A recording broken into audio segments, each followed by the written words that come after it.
Hello and welcome to episode 11 of No Blueprint featuring Jennifer Harper, founder of Cheekbone Beauty, but also named Woman of the Year for Shadowline Magazine 2019. Jennifer, thank you so much for being here with us today. Oh, thanks for having me. I'm super excited. I want to first pay homage to the creator for all things to align for us to connect here today. Really grateful for that. Big shout out to all of our audience who are tuning in on whatever platform you're listening to us. We're really grateful for your support.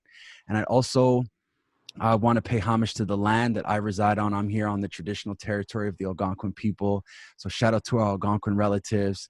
So I just wanted to pay my homages. And before we really dive deep, I also wanted to check in with you and see how you're doing through these COVID times.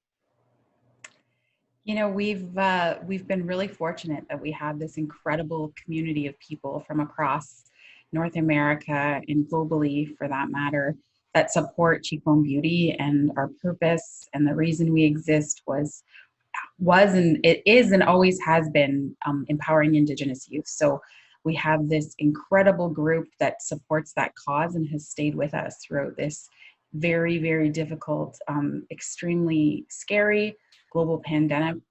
And I can't believe how supportive this group of people really are. And I sit in complete gratitude. And I know for many businesses, this has not been a great time. People are rethinking strategy, business direction, all of that.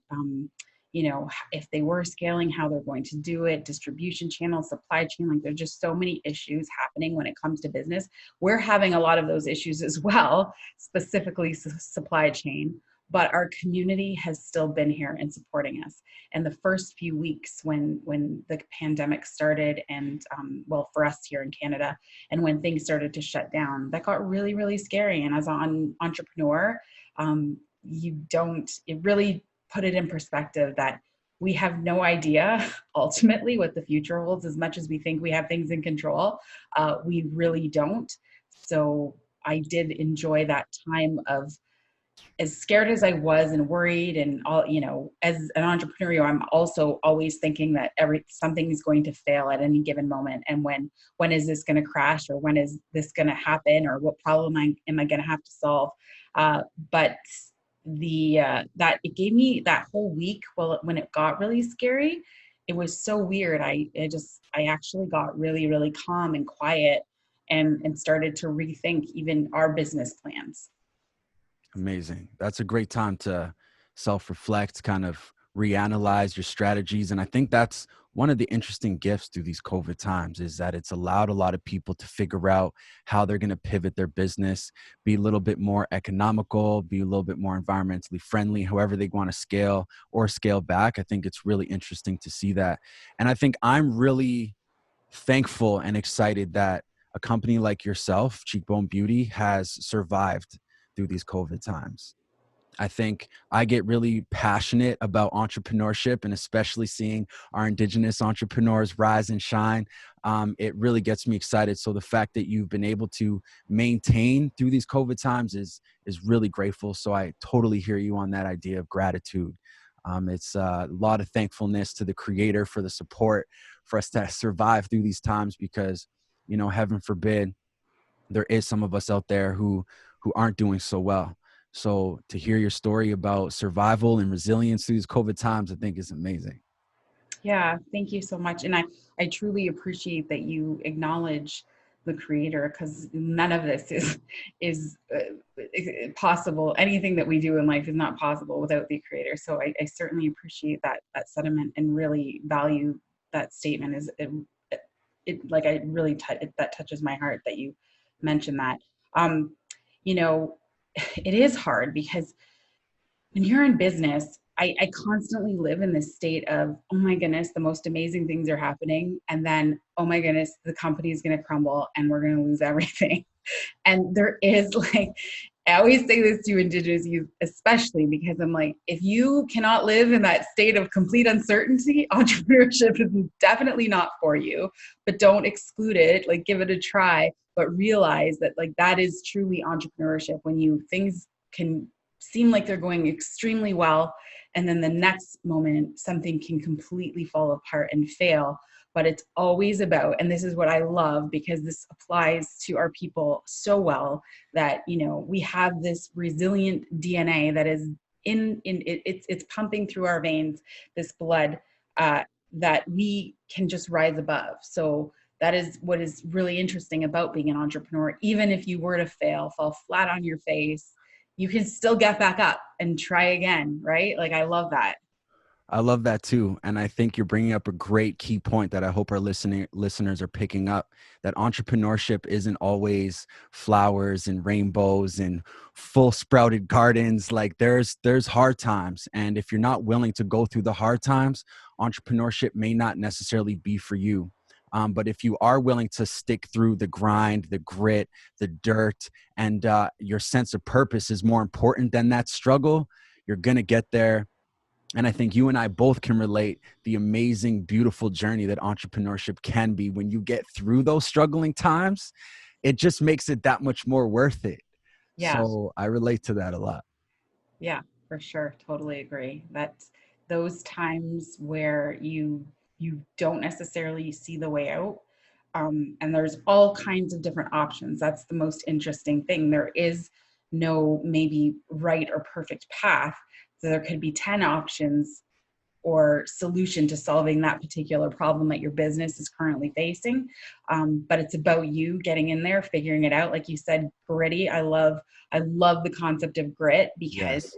it really drives home that idea of that if you stay in it and you just keep going through it, that you will eventually get through it. And that's, I mean, when you're in it, it's hard. It's very, very hard. But when you come out of those particular situations, they really just set you up for so much success the next time the big problem comes, because that's going to happen. Like, that's just life.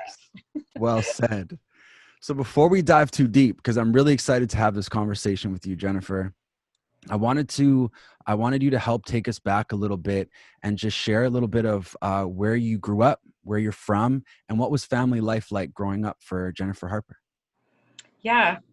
So I grew up in the Niagara region where I still live with my family. We live in a town, it's called St. Catharines. So it's like 20 minutes from Niagara Falls and about an hour and 10 minutes from Toronto. And, but I was born in Thunder Bay, and that it was, my parents had met, well, my mom was a student at Lakehead and they worked together at a fishing lodge. Lo and behold, I happened, and they moved to Toronto together, but they're an extremely young couple. I think my father was a little bit older. My mom was only 20 when she had me, so still very, very young. Their relationship didn't last very long, but my mom ended up taking a job and moving to Niagara, so that's where I ended up living with her for most of my life, but got to spend a lot of time with my dad back and forth because he still lived in Toronto. When I was 14, he moved him and his new family, or my new siblings with my stepmother, back to Northwest Angle 33, which is the First Nation that I come from, or a registered member of, but I have actually never lived there. I've only visited there, and that's where a lot of my family still lives today, including my father. And when my dad moved back there, it's really unfortunate because I didn't get to spend all of those later teen years with him, and it really didn't do such a great job on our relationship. Looking back now, I know so much about him and his family, understanding that he was obviously suffering from what we all now know is called generational trauma in so many ways, like whether that be a substance issue or anger issues or whatever. The list of our issues for any human being can go on really, really long.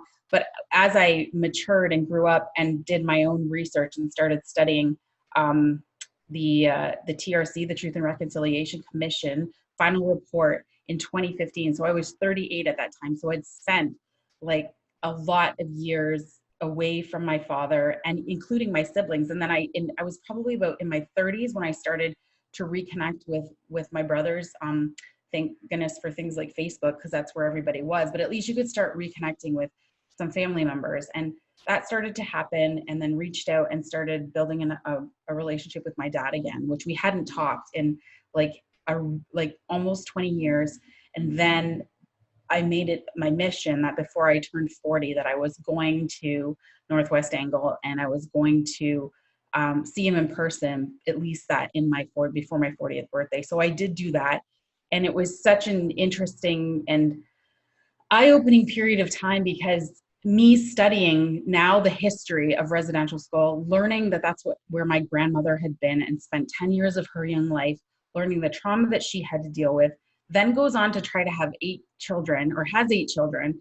But trying to raise children when you're suffering from trauma is not an easy task. And, you know, um, many people, without healing the wounds of our past, we can't create better futures for ourselves. And I really see that my grandmother was in that position, and, you know, raised these 8 children. And unfortunately, then they have the side effects of generational trauma or the residential school system. And that it was ultimately, as we all know now, passed on to the next generations, which was me and my siblings. But learning about that really, really helped me accept and understand my father and for who he was. And here's the funny thing about healing: when you heal yourself, you can then go and realize that people can only do the best they can with what they have and what they know. Expecting anything else from someone who cannot do that is absolutely kind of ridiculous, right? Like, how can somebody be that person that you're expecting them to be when they weren't taught or trained or knew how to be that way? And so my dad has always been, like, I think a lot of Native parents, a man of very few words, but he did, you know, he expressed that it was a shame that we spent that much time apart, but he'd always loved me. And I mean, that was like such a crucial thing to hear. It's just so simple. And it was me accepting in my own healing journey that that's the best that he could do with what he had. And he is great. He's a great man. He's a great person, who always loved his kids. But we don't, when you're not well or not healed, you don't necessarily know how to maybe show that in how your children expect it, which again is, now I love living in this state of zero expectations from anyone, because you never feel disappointed when you don't expect anything, right? So, but I only learned that later in life, and I get to meet so many young people like yourself who are figuring that out so much earlier than I did. And I absolutely admire that so much, because the sooner you can heal, the sooner you can live in a constant state of self-awareness, and that realizing that making ourselves better as people that's a lifelong journey, right? Like there's no end game to that until we die, right? But while we're in this life, living and breathing and having relationships, there's no better life than feeling great about yourself, so that you can in turn like love other people. I learned something in my journey that was really interesting and really a hard concept for me to understand before getting well, was that I ultimately could not love other human beings, including my children and husband and mom, as much as I loved myself. Wow. So it's not selfish when you're actually on a journey to love yourself, because you're doing that so you can be the best mom, wife, cousin, mom, daughter, whatever. But it's so important to love yourself. Powerful words, Jennifer. You've spoken on so many incredible things just in reflecting about where you grew up and where you're from. And I think that idea of resilience and healing yourself and self-love, like I love talking about that, because I really think that that discourse of self-love should be talked about more freely. And sometimes the way it sounds, it might sound soft, but it's one of the hardest things that you can do in life is love yourself. And I can honestly relate, like there was a moment where I didn't know what that meant. And when I really started to reflect on what that means to appreciate yourself and who you are and what your gifts are, it totally changed the trajectory of my life and the choices that I've made. So I totally relate to that. And I was raised with 3 grandmothers, and just hearing your story, I'm realizing now that I've never heard anything about residential schools from themselves. I learned about residential schools on my own. My mother did a great job at teaching me on where I come from. Both of my parents, my dad's from Kingston, Jamaica. They met in Regina. So I'm an Afro-Indigenous person, but they both did a great job at making sure I knew where I come from. and going to and from Ocean Man First Nation and visiting my grandmothers and learning from them was very important. But I'm always curious to hear the stories from our guests when they started learning about their identity and about our true history, because it came late for me. And I shared that pre-context because it wasn't until the Truth and Reconciliation Commission's first national event in Winnipeg. I was sports tent coordinator, which is the experience I learned about that part of our history. Wow. And so it was that moment moving forward that I really started to take pride in being a healthy version of an Indigenous person and what that means, and represent for our people and represent for my family. So I'm really curious from our guests, so yourself included, when did you start learning about your identity and, you know, your true history? Yeah. So I know I'm older than you. So mine was even later than you. So it wasn't until I started reading. I never loved reading as a youth. I don't know why. I think I was, when I look back now, I realize that I wasn't paying it attention because I didn't love myself enough to who I was really supposed to be. So, and reading and learning is part of who I'm supposed to be, because I now realize how much I absolutely love that. So I started reading just a couple books really early on, probably like in my 30s again, when I'm reconnecting with my family. The Inconvenient Indian was, I think, one of the first books I read. Wow. And then from there on, just like Buried My Heart at Wounded Knee was one. Then it's long and complicated and painful. Like a lot Mm, of these books are so painful, but it truly helped me. And still, I try to pick. I just finished Jesse Thistle's book From the Ashes, which is incredible as well. And that's just one of like, and then now that's like a real life story of an Indigenous person who got, because of family trauma, was caught up in addiction. And I really can relate to his story, because I too have overcome addiction. So it's just a powerful read in the sense of, like, it's addicts, man, like it's amazing what we will go through until we finally get well. Like it blows my mind now when I look back. I'm like, why didn't I get healthier a lot sooner? But again, that relates back to the self-love. When you don't love yourself, you will do things that destroy your body, your mind, your heart, and your soul, right? You're not doing anything to heal those things and help them grow and foster that love for yourself. So that's part of it. But yeah, so it was late, and it was literally in my 30s into now. I'm still learning. Like every day is just another opportunity to learn more and as much as I can about us and our history. And I feel ashamed that for many, many years, and I mean, I'm not ashamed where I'm beating myself up anymore for it, but I was ashamed of who I was. I was ashamed of the history of Indigenous people because I didn't know the truth.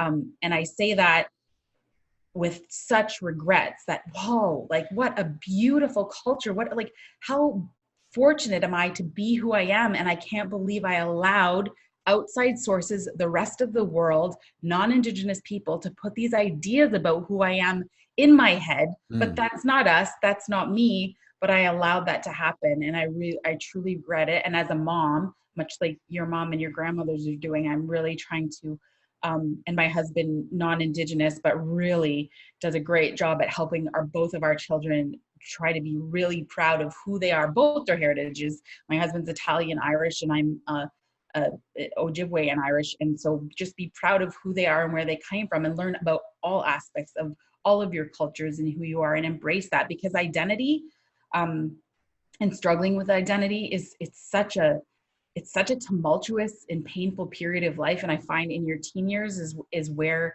a lot of that self-discovery and identity issues start.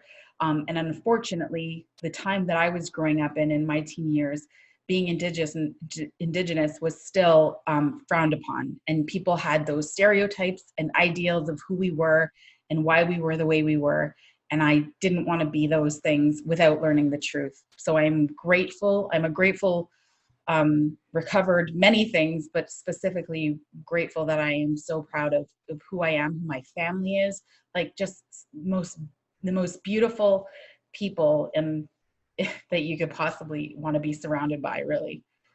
Listen, I could hear you talk about that all day. I think our people and our culture are extremely beautiful. Our relationship to the land, the nature around us, and in the sense of how it provides us with teachings, I think is one of the most intelligent ways of living life. And I wanted to reflect because hearing what you're sharing is making me reflect on a couple things. The first one was the stereotype that used to be about Indigenous people, that stigma of how they painted that picture of the type of person we were, was one thing, and I think it's changed over time as that door of hearing our true history has kind of opened. But one of the things that really clicked for me, as of recently, was the difference between who we are as a people and what happens to us. Mm, And that dark history that you were referring to is what happened to us. And so when I left the TRC, I was so angry. I mm, was extremely upset. And I was wanting to do something with that anger, but I was also inspired at the same time. Like, that was such a confusing moment, but it was so important because I decided to channel that energy of anger and hate into being the best version of myself, which is what my mom has always taught me to do. That's one of the biggest gifts in life. And one of the hardest things that you can achieve is being the best version of yourself. And you can integrate all the teachings that come along with our beautiful Indigenous culture to provide you that support along the way. So I just wanted to reflect a little bit when you were sharing that. I think it's really important. And so one of the other things I wanted to know was, who was Jennifer Harper before Cheekbone Beauty? Like, what kind of jobs did you do before? What was that like? So I had spent the last 12 years in sales and marketing for food industry companies. So I was with, I'm sure everybody's seen them, Cisco, which is a broadline food distribution company, delivers to like restaurants, hotels, resorts, hospitals, all of those sorts of things. And then I left that position to take a position at a seafood company. So instead of selling everything to those kinds of businesses, I was just specifically focused on seafood. And if you'll notice with Cheekbone, we're really wanting to move our business into the most sustainable version of ourselves that we possibly can. So even when I was in my seafood role, that I would, constantly talk to my clients and customers about sustainability and how they could pick better ocean choices and what companies are doing great things in terms of sustainability. So it's interesting how that desire to always choose a better way to do something, that's always been innately in me. But again, Jennifer before Cheekbone Beauty was not always the nicest person. I had struggled badly with alcoholism for about 6 years until 2014. So if you know the Cheekbone story, I get sober in 2014 and literally had the dream to start building it in 2015. And I'm really open and honest. Like, I have friends and colleagues that I worked with through those years. I would meet them, customers, and when got sober, I wasn't telling people. You don't necessarily share all of those details with everyone that you meet, right? Now I do. Yes, I'm overtly proud of being a recovered alcoholic, but so customers would be like, what happened? Like, what's going on? And then I would, the close clients, I would give a little bit more details, and they're like, it's unbelievable, the transformation. And it was literally, and this is what I am so passionate about sharing with our youth as well, because that concept of making a mistake or mistakes in life and thinking that that's the end. Mm, It is not. Like, mistakes teach us so much, big, small, no matter what they are. And I'm really passionate about reframing how we all think about mistakes, especially in this day and age of social media. There's so many things I regret about those years, but I can't go back and change them, number one.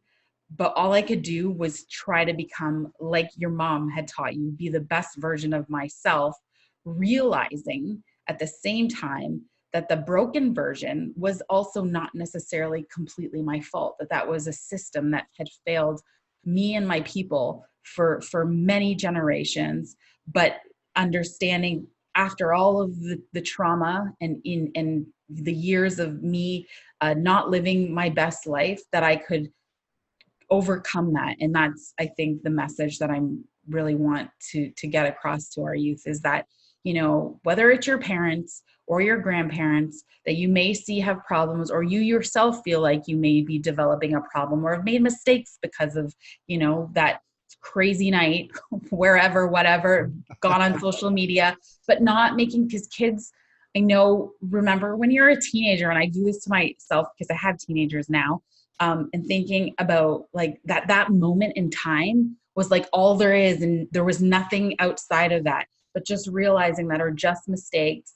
And there's things, of course, we're not always going to be proud of, but we can change. Human beings change. And that all starts with even how we behave online, right? Like we see so many times, and I find this so painful, that somebody makes a mistake and it's public. Number one, they have a responsibility to get really humble and own up to their mistake.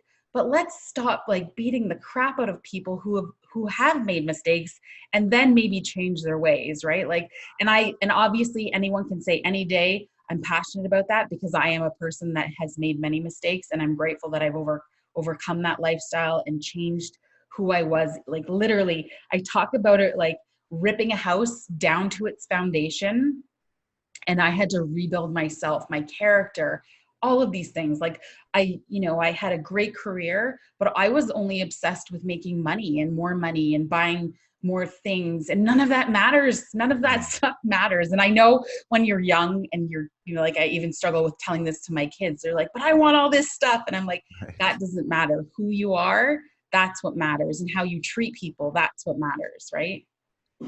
I love that story about not being afraid of mistakes. I think a lot of people develop a lot of hesitation to maybe become an entrepreneur because they're afraid of potential mistakes that they might make. And I can definitely relate to what you're saying. I've made so many mistakes myself, but I think one of the people that have really helped push me to understand and articulate it in a way is like this guy named Gary Vaynerchuk. I don't know if you've heard of him, but huge serial entrepreneur. You've met him? Yeah. Wow. And I feel like his idea of not being afraid of mistakes and running towards them, I think makes so much sense because like you were saying, you learn the most from those mistakes. So as a follow-up question to that, what were some of the mistakes that you may have made, or what did some of that life experience in your previous occupations, how did it help prepare you for what you're doing now? Yeah. So, a lot of the mistakes relate to like my character. When I'm in a position that's like competitive nature and sales, like I would be like at all costs, like I don't care almost who I'm hurting to get to the top. Not that I like killed anybody or anything, but it was just that idea of like having to be the best in like this constant state of competition and really not being concerned about other people's feelings. As silly as that sounds, I am so grateful that I've learned to be more concerned about other people's feelings now than my own, right? Like, and that is, I feel maybe it comes with maturity. I don't know, but I am really concerned about other people, and I want I want to make other people feel good. Like that's just, I get joy from that now. Whereas that old me didn't. I was so selfish, so selfish. And so that is just one of the, like, and the mistakes that, having friendships and saying mean stuff to people. And I know everybody goes through all these things, but then when it comes to business, like, you can make huge mistakes financially by signing contracts that you probably shouldn't have and did more research on. Like that's a big mistake I made last year, making a deal with an agency that the contract was 6 months and I should have did it. Now for me, I'll never make a more than month by month contract with anyone. But it's little those things, and they are costly. And you learn your lesson. We're so small in terms of being a business. Like I feel like we're going to constantly still be making mistakes as we go and build, and we're growing really quickly that it's hard to keep up some days. So of course you're going to make mistakes when you don't even have enough people around yet and hired. Like we're in the middle of like, we need an operations manager and we need more part-time people and we need an HR person, like, and the list could go on, but those are the things like literally right now I can afford to hire. Yeah, so for sure, I hope everybody realizes like and two, when this is what I loved early on, I remember, our first designer that helped us with our logo. And she was a real perfectionist, which is great because she's in graphics design and that's her business. But I was like, just so adamant about like, let's just get things done and get it out there and start and getting feedback from people. So it's really interesting in realizing that when you're building something, you don't have to wait. There's no perfect time. There's no perfect product that you're going to put out, whether it's a service or a consumer good like Cheekbone Beauty. You need to just like start and stop waiting for that perfect time. I think a lot of people hold themselves back when they're building businesses or in life or in relationships, like hint, hint to anybody who's in the, like, don't like, just put yourself out there and go for it and try, right? Like if it doesn't work, it doesn't work and you try again or figure out a new way. But I like, just make the mistakes. Just make the mistakes and you'll figure it out and you'll be better as a result. Yes, exactly. Exactly. So one of the things that I found really inspiring about your journey from what I learned about you in preparing for this was something that I can relate to you. I think a lot of Indigenous people can relate. I received this teaching about dreams in my like mid-early 20s. And in our podcast with Andrew Menard, I'm finding how often I'm referring to Andrew Menard. She's just such an amazing human being. But the idea of dreams and how that becomes the blueprint for your life. And Andrew Menard really helped articulate that. And that was the same teaching that I received in some of my research in learning about our people and our cultural practices, was that those dreams are a vision and a gift from Creator that is helping you to navigate what your life journey is meant to be in the future. And so those dreams are not something to take lightly. They're something that if you can manifest, you'll be able to learn about yourself, your strengths, and develop a deeper sense of purpose as a result. So how can you relate to dreams, and how has dreams been part of the creation story for Cheekbone Beauty? Well, it really is the whole story. Yeah, I really grapple with trying, like, articulating this, that I really believe, you know, we are the products of the work we put in life. It's just that simple, right? So I'm not a big like nighttime dreamer. Again, I know some people are, but I generally am not. Like, I don't remember dreams. I've probably had like, I don't know, 5 in my life that stand out. Like one when I was a little kid that was like a super scary dream about this man, the rope man. And I didn't know, it was just horrible. But that dream I remember, and everyone's heard about my dream about building Cheekbone Beauty. And it wasn't that it was like definitive or layered into the ideas of the business and strategy and all those things. It was just this beautiful and incredible dream. And there was all of the Native little girls in the dream, and they were covered in lip gloss. But the feeling, and that's when I talk about feelings and helping people want to just feel better, it was seeing how they were laughing their little heads off, and just like the joy was like electric. And that's what I remember the most about that dream. So getting up that night and literally planning and making the business plan, right? Like not, and really getting on in print in a document of what I wanted to do. And that was the beginning of, I'm going to make lip gloss and start this foundation in my grandmother's name, who is Emily Paul, and she was a residential school survivor.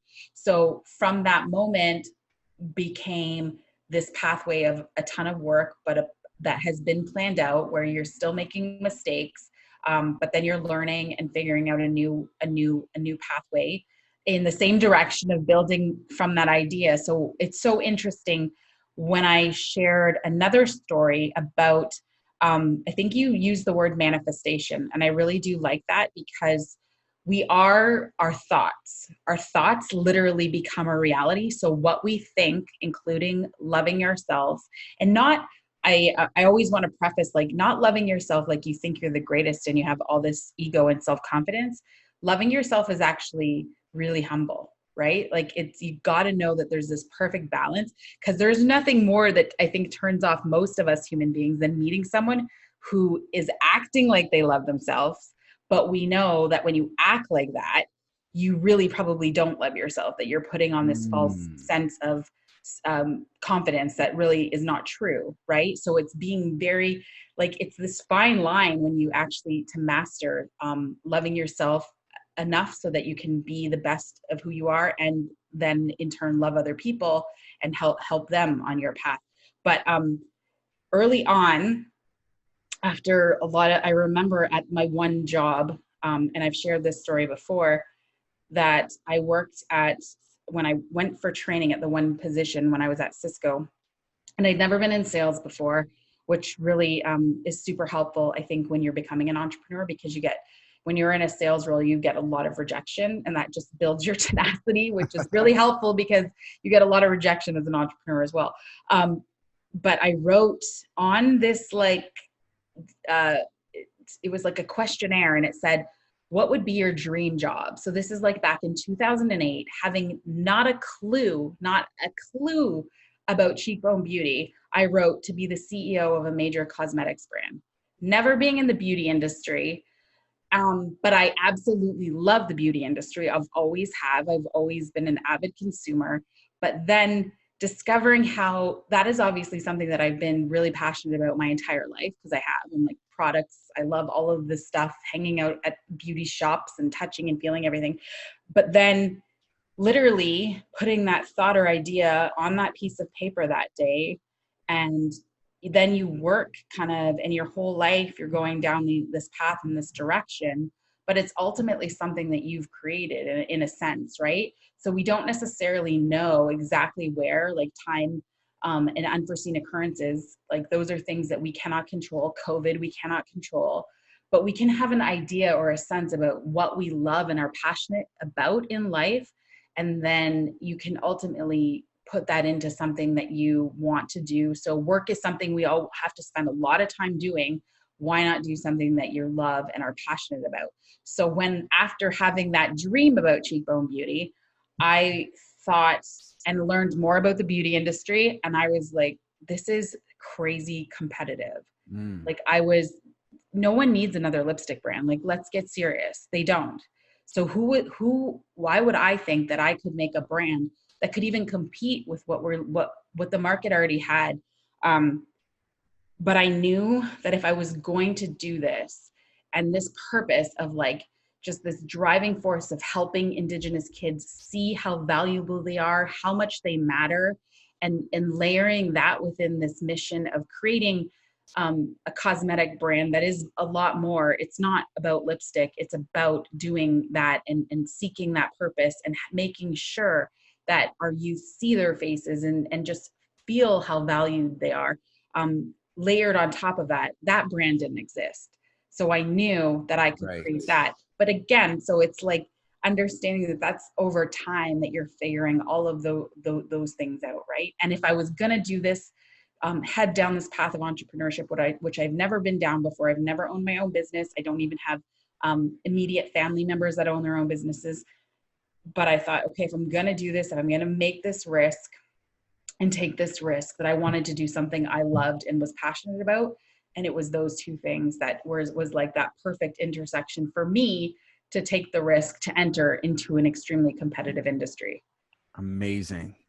I think I really want to highlight to our listeners that all of this started with a dream. And sometimes that's all you need.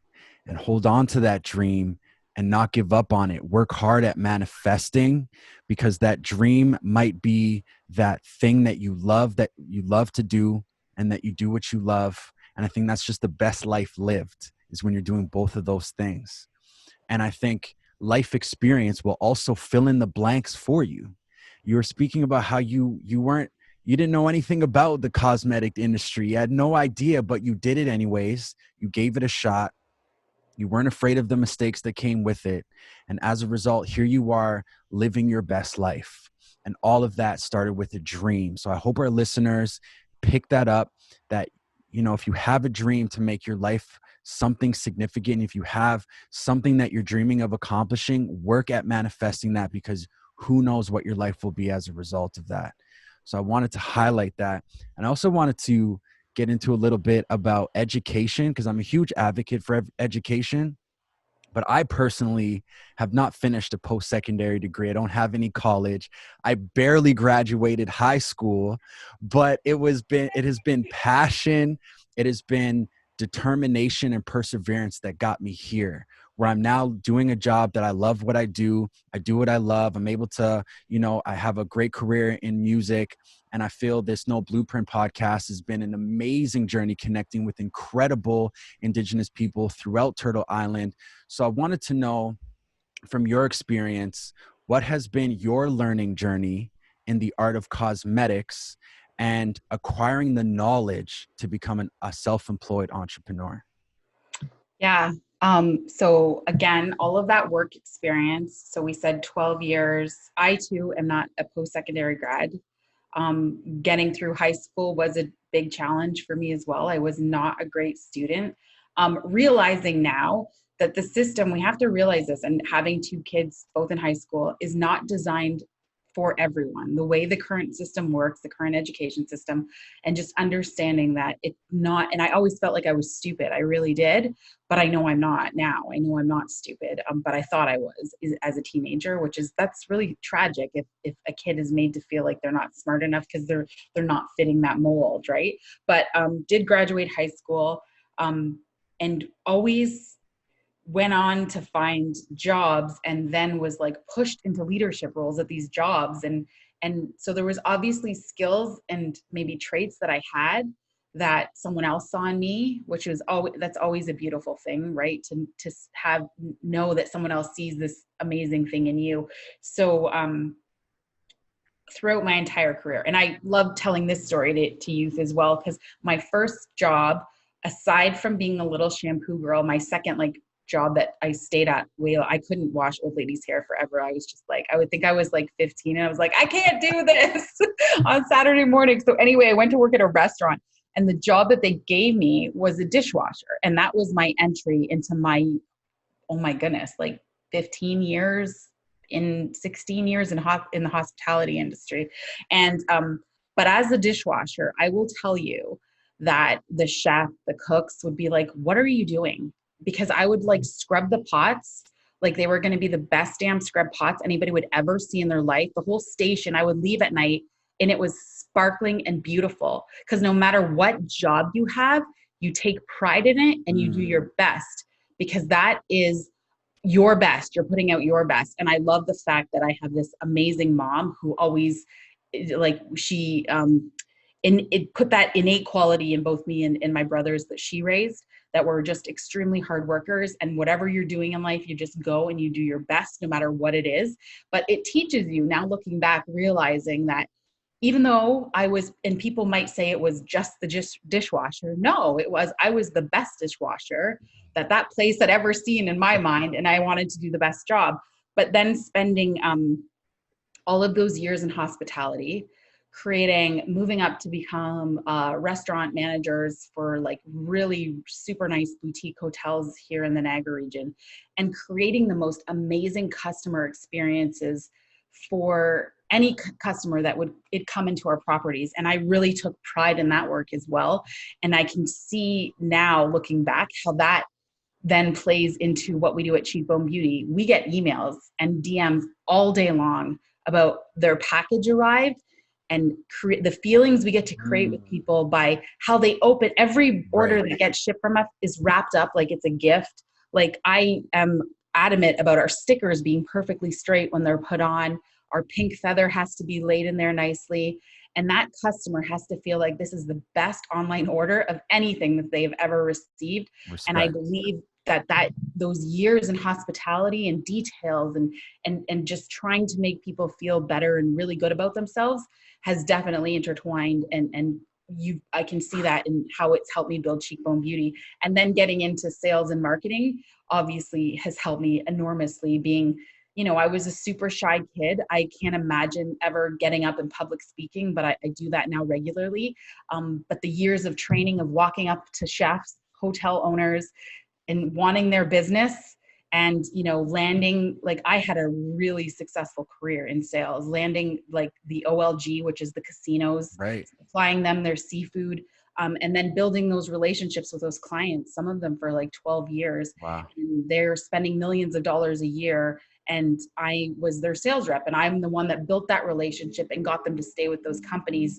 So taking that part of my experience as well in building Cheekbone Beauty has been an enormous help. So understanding that all those things that we do in life will get you to that next spot, and it all intertwines about who you are and who you become. But as much as I can say this to people, it's hard. It's all hard work, but it's all so worth it. So worth it. Yeah. Listen, I love this conversation because I can't help but feel this conversation is really a great opportunity for young people to hear what it takes to be an entrepreneur, on top of hearing your story of Cheekbone Beauty and Jennifer Harper. Like, not only do you need a dream or a vision, but I think the amazing thing is that you can allow your life experience to also be part of your resume. And I think you and I both relate to that. So just because you may not have had an opportunity to go to post-secondary, or maybe if you have troubles in high school and you haven't graduated, you graduated late, whatever that case is, do not let that hold you back from figuring out what you want to do, because life experience definitely is a value add in the jobs that you will apply for or in the career that you make for yourself. So do not give up on yourself. Do not give up on your dreams. And I think you're going to learn along the way through all of those challenges. So I love everything that you had to say about that. Now, speaking of resilience, I think your story is a huge example of resilience, in my opinion. I wanted to take a moment to dive into the Dragon's Den experience. So I actually have a clip that I want to pull up. I want to just show the last minute and a half of that Dragon's Den episode. It was just last year, right? Yeah, 2019. So this is relevant. Now, just to give a little context, this was the third time that you've applied to get on Dragon's Den. So it's not like you just got on and this was your first shot. This was the third time. And that's what I mean by resilience, determination, and not giving up. So if you don't mind, indulge me a little bit, and then we'll get into your reflections on it.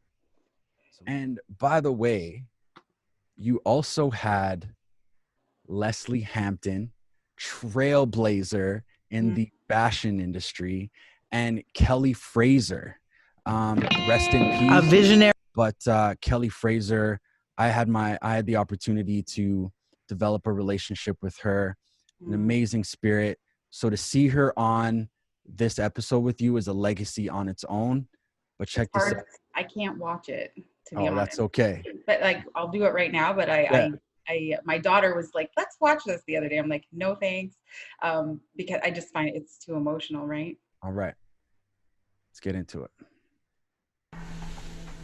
How about 125,000, as you suggested, for 30%? My problem, Jen, is the valuation of the company is already wrong. And I know the work that's in launching this to the non-Indigenous community. And unfortunately, I know what my time's worth and I know what I'm worth. So I'm not gonna be able to. On an early stage company like this, you know, you're gonna pay either a higher multiple because you believe in the future of the business, and you may pay more as a result of that at the beginning. She's articulate, she knows what she's doing, she's really good. Look how far she's come. Like, give her a break. Now, let me put it to you this way, Arlene. It's my money, right? It is your money. Do what you want, but I'm trying to give her a... With all due respect, Arlene, I'll do my deals with my money the way I want to do them. Okay, you can. I'm not going to offer you anything because I don't think you should give up any equity. I'm going to be out. Then there was one. Here's the thing. Sorry. I'm with Arlene. Don't take the deal. Thank you very much for your offer, but I'm going to decline. I understand. Good.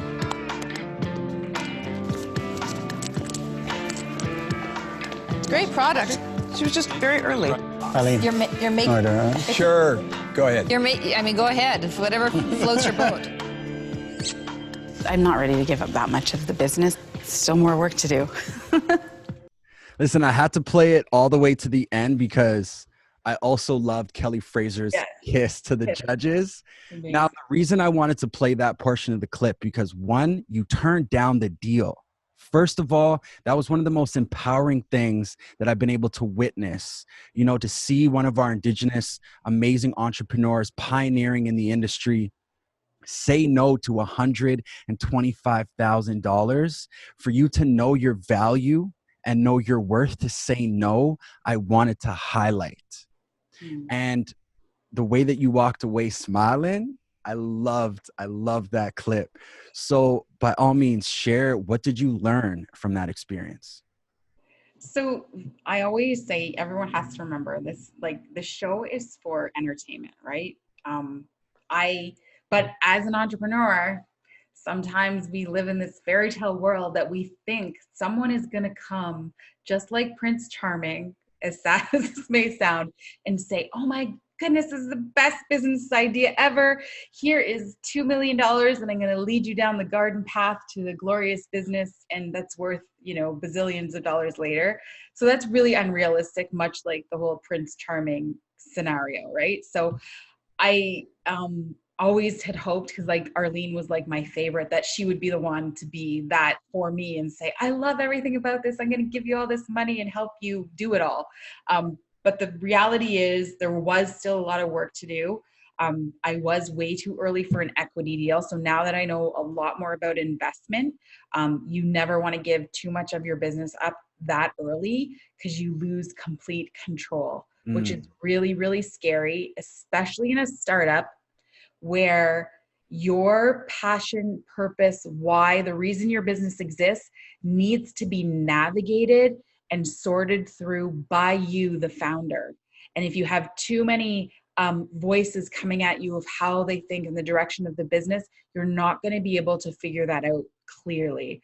So it's really, really important that early on, realizing, so I was working on Cheekbone probably for, oh my goodness, before that, Dragon's Den, for 3 years while I worked a full-time job, right? So every night, every weekend, Whoa. I am like just hustling to get things done and figure out how to build an online cosmetics business, but still had to work my full-time day job. I didn't get to quit my day job until August of 2019. So that was painful in itself, but that's what passion does. It really fuels you to keep going as hard as it is.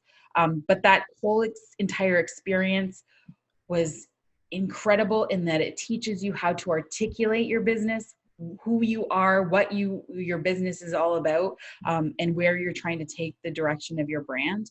And understanding that early investment is not necessarily the best solution for any small business. You need money, you need a lot of capital to build a business, but there's other ways to figure out how to go get that. And just an equity deal is not the right one. But the most amazing part of this story, so I don't know how much people know, is going on to that taping of Dragon's Den that day, I already had a term sheet. So that's a deal that is literally not signed, but Raven Capital said, Jen, look, we believe in you. We believe in what you're trying to build with Cheekbone.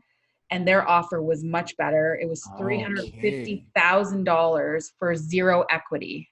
So what that meant was that $350,000 that they're willing to invest in Cheekbone was called seed money. They don't own any of the Cheekbone at this moment. I still own most of the shares. I've given up 3 to another gentleman, but that was really important for me to give them up because I believe his skills and ability are really going to help us get to the next levels of the brand. But they're having that deal. That was empowering, knowing that an Indigenous social impact fund has offered me this much money with no equity. So it was easy to turn them down that $120,000. Nice. It was easy to turn that down. Wow. I'm just so inspired by your story here. I think as an entrepreneur, I think the way you articulate things, the way you share your life experience, I really connect with. So I appreciate that amazing journey of the Dragon's Den, which was just 2019. So this is still very relevant. One of the other things that I wanted to get into, I wish we had a little bit more time. If we're able to get through it, great. But one of the things I wanted to discuss was mental health. through entrepreneurship, going through all those failures and those hurdles and those struggles, getting through the other side of your own personal life journey and the journey of your family and finding that balance, how do you maintain your mental health? That is, it's not always easy. I can assure you that for sure, because there's a lot we carry a lot. And I say to people, I don't know if the rest of the world understands, but us as Indigenous people, we have this enormous weight to want to succeed.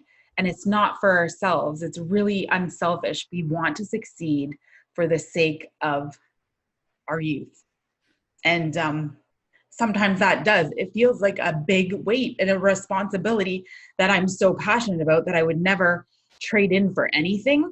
But it's because it's such an ingrained part of the purpose of the reason why I built Cheekbone Beauty. And, I think I'm passionate about staying healthy myself, which is like daily exercise, trying to eat healthy, spending time with my family and getting a better handle on balance and work, which is really, really hard sometimes because I do love it. And there's so much to always do. Like the work never ends. So you could work literally 24/7, but you need the balance and figuring those things out. So I do encourage people, as hard, building something is really, really hard, but it's not going to be the best you can build if you are not well. And that includes maintaining your mental health. And I'm a big proponent of not only your mental health, it's mental, emotional, spiritual, and physical. It's like that whole circle that makes you whole as a human being.